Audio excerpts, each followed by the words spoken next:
당신은 지금 배우자와 평화롭게 살고 있나요?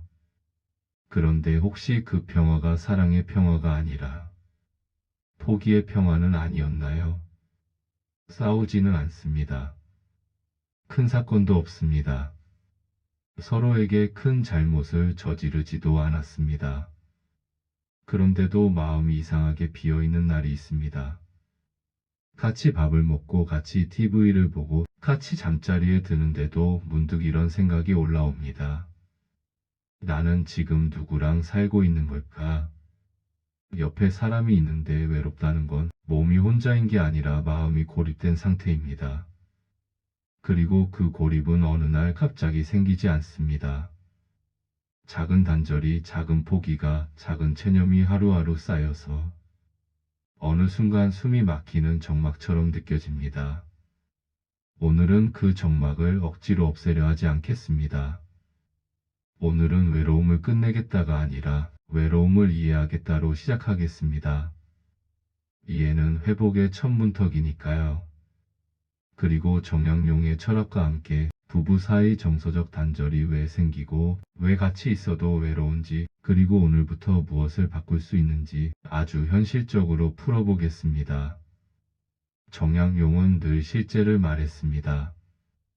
허례허식으로 겉을 번지르르하게 꾸미는 것보다 삶이 실제로 어떻게 굴러가는지 그 실제를 바로 잡아야 한다고 보았습니다. 부부도 똑같습니다. 겉으로 멀쩡해 보이는 집이 중요한 게 아니라 속이 살아있는 집이 중요합니다. 겉이 조용해도 속이 썩으면 언젠가 무너집니다. 부부도 겉이 조용해도 속이 포기한 상태라면 그 조용함은 평화가 아니라 단절입니다. 숨을 한번 길게 내쉬어 보세요. 오늘부터 우리는 누가 맞는지를 찾지 않고 어디서부터 길이 막혔는지를 찾겠습니다. 다사는 정답보다 길을 중시했습니다. 길이 막히면 마음이 있어도 도착하지 않기 때문입니다. 정서적 단절은 이혼이 아니라 마음 길이 막힌 상태입니다. 정서적 단절은 증오가 아닙니다. 사랑이 아주 사라진 것도 아닙니다. 오히려 더 흔한 모습은 이렇습니다. 미워하진 않는데 기대도 없다. 이 상태가 가장 위험합니다. 기대가 사라지면 대화가 줄고 대화가 줄면 마음은 각자의 방으로 들어갑니다. 같은 집에 살아도 서로가 서로의 하루가 되지 못합니다. 그때부터 부부는 부부가 아니라 같은 공간을 공유하는 동거인처럼 느껴집니다. 정약용의 경을 떠올려 봅시다. 경은 상대를 떠받드는 게 아니라 함부로 다루지 않는 태도입니다. 정서적 단절이 오래된 집에서는 이 경이 무너집니다. 말투가 거칠어지고 질문이 줄고 이해보다 판결이 늘어납니다. 그리고 판결이 늘면 마음은 꺼내질 수가 없습니다.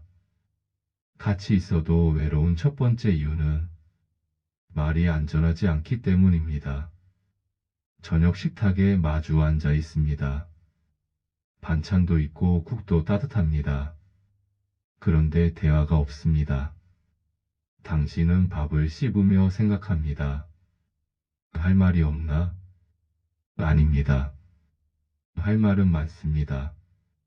다만 꺼내는 순간 싸움이 될 것 같아서, 공기가 얼어붙을 것 같아서, 또 시작이야 라는 표정이 떠오를 것 같아서 입을 닫는 겁니다.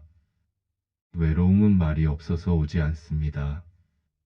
말이 안전하지 않아서 옵니다. 당신이 조심스럽게 말합니다.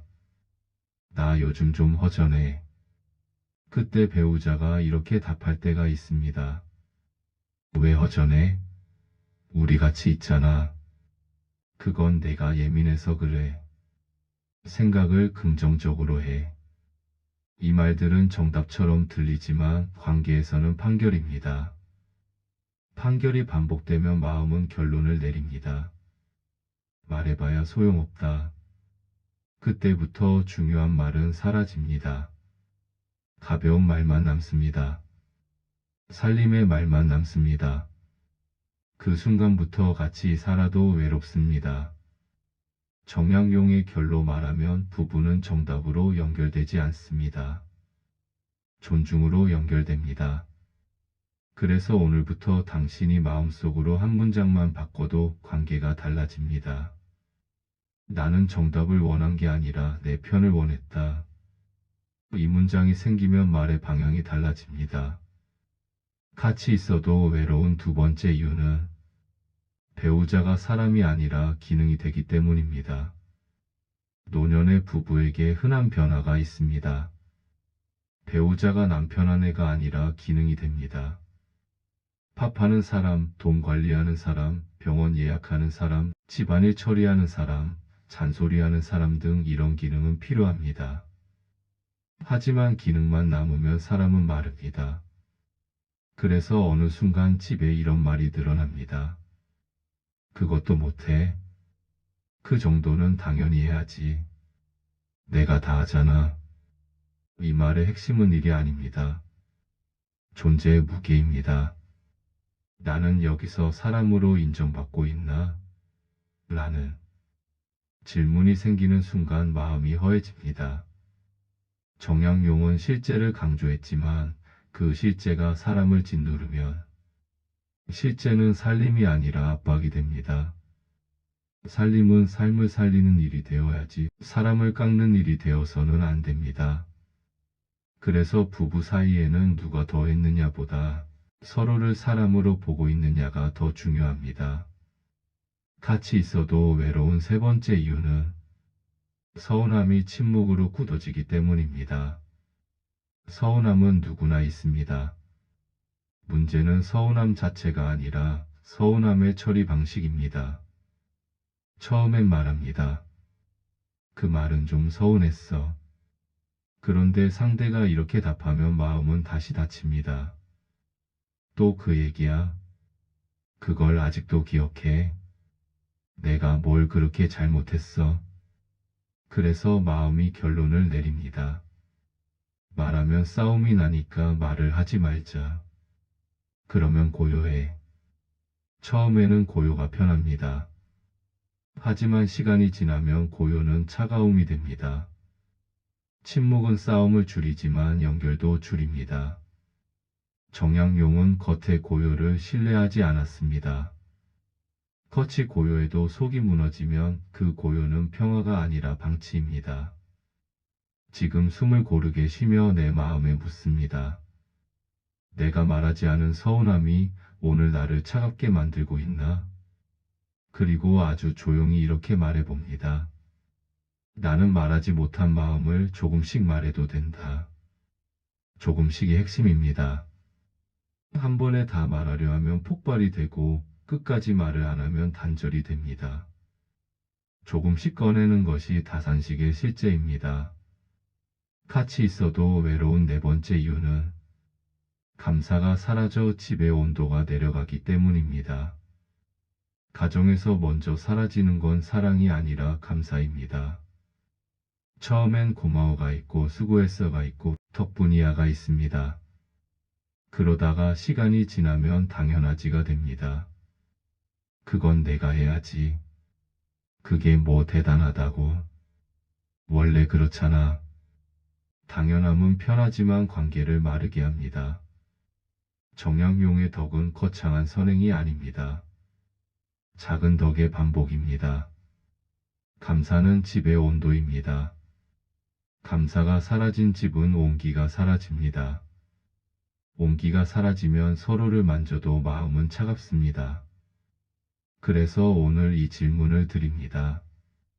당신은 마지막으로 배우자에게 고마워라고 말한 게 언제인가요? 그 날짜가 멀수록 외로움은 깊어집니다. 같이 있어도 외로운 다섯 번째 이유는 은퇴 이후 조율이 사라지고 통제가 늘기 때문입니다. 은퇴는 선물입니다.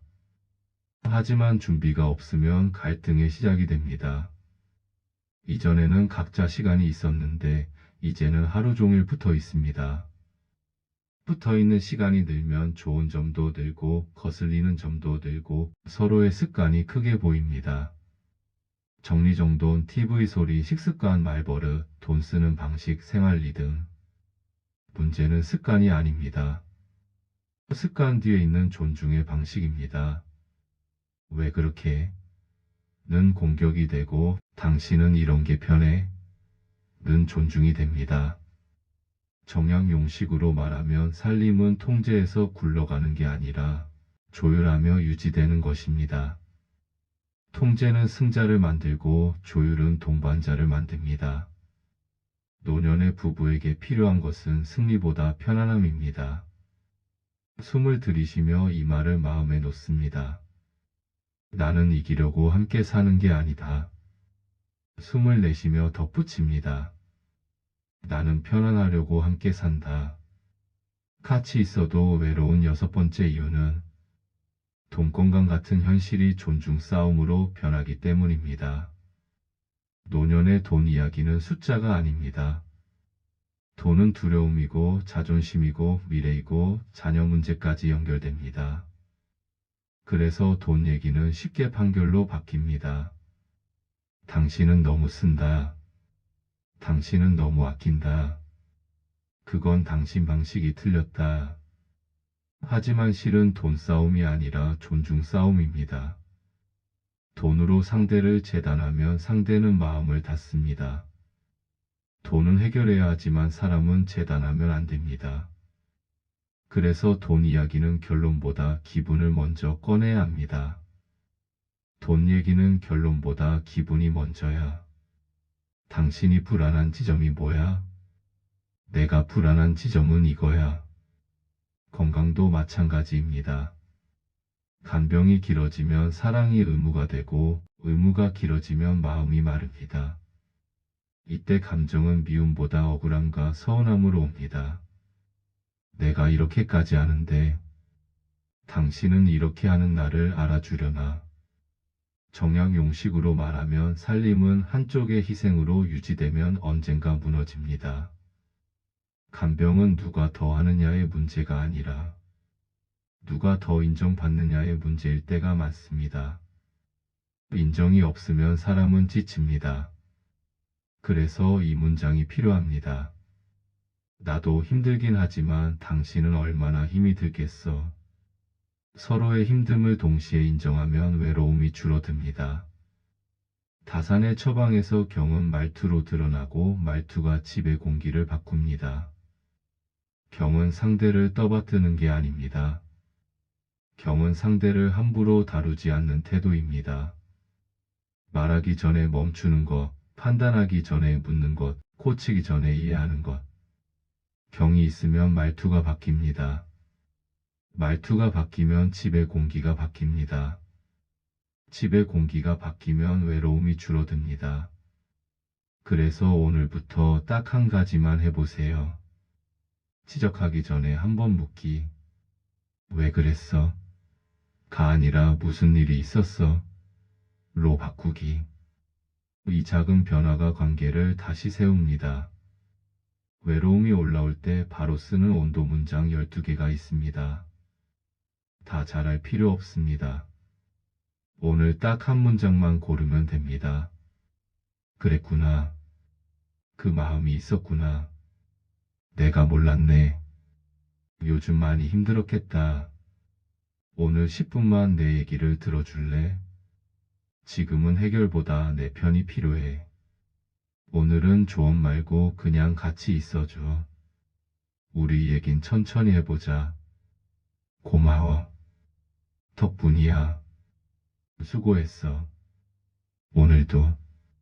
나는 당신을 이기고 싶은 게 아니라 닮고 싶어. 우리 다시 가깝게 지내고 싶어. 한 문장이 공기를 바꾸고 공기가 대화를 바꾸고 대화가 관계를 바꿉니다. 숨을 들이쉬며 이 말을 마음속에 세웁니다. 나는 정답이 아니라 온도를 선택하겠다. 숨을 내쉬며 덧붙입니다. 나는 말을 고쳐 관계를 고치겠다. 다산식 수행 7가지를 할 수 있는 것부터 아주 작게 알려드리겠습니다. 정약용의 실학은 할 수 있는 것부터입니다. 수행도 작아야 합니다. 하루 한 번 감사 한 문장으로 오늘 밥 따뜻해서 좋았어. 라고 말해보세요. 하루 10분 해결해 주려는 마음을 금지하고 조언평가 결론 없이 그랬구나 라고만 말해보세요. 하루 한 번 당신 수고 많았겠네 라고 인정해 주세요. 일주일에 한 번 점검 질문으로 우리 요즘 어때? 라고 대화해 보세요. 산책 15분을 함께 하면서 문제를 애써 해결하려고 하지 말고 오늘 어땠어? 라고 한번 물어봐 주세요. 미안해보다 내가 몰랐네를 연습해 보세요. 잠들기 10초 전에 오늘 고마웠어.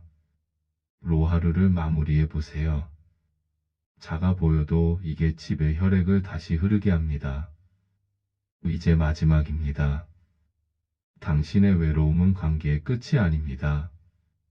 관계가 보내는 신호입니다. 우리 다시 연결이 필요해. 우리 마음길을 다시 열어야 해. 정약용은 허세를 싫어했습니다. 겉모양을 싫어했습니다. 그가 귀하게 여긴 건 오늘의 작은 덕, 오늘의 작은 실제였습니다. 부부도 그렇습니다. 거창한 화해보다 하루 한 문장이 더 강합니다. 오늘부터 딱 하나만 해보세요. 배우자에게 당신 오늘 어땠어? 라고 묻고 대답을 들으면 해결하려 하지 말고 이렇게만 말해보세요. 그랬구나. 당신 수고 많았겠네. 그 한 줄이 집의 공기를 바꿉니다. 공기가 바뀌면 말투가 바뀌고 말투가 바뀌면 외로움이 물러납니다. 마지막으로 당신 마음에 꽂힐 한 문장을 남깁니다. 부부는 오래 살수록 정답을 맞추는 사이가 아니라 마음을 자주 건네는 사이가 된다. 그리고 한 문장을 더합니다. 사랑은 큰일이 아니라 매일의 온도다. 지금 숨을 한번 길게 쉬고 속으로 따라 해보세요. 나는 오늘 마음길을 다시 연다. 나는 정답이 아니라 공감을 선택한다. 나는 우리 집의 온도를 다시 세운다. 당신이 이 말을 지금 당장 믿지 않아도 괜찮습니다. 그냥 오늘 한 번만 해보세요. 관계는 대개 한 번의 완벽함이 아니라 작은 반복에서 다시 시작됩니다. 오늘도 애쓴 당신에게 조용히 말씀드립니다. 당신이 외로운 게 아닙니다. 당신은 연결을 원했던 것입니다. 오늘도 조용히 그대를 응원합니다.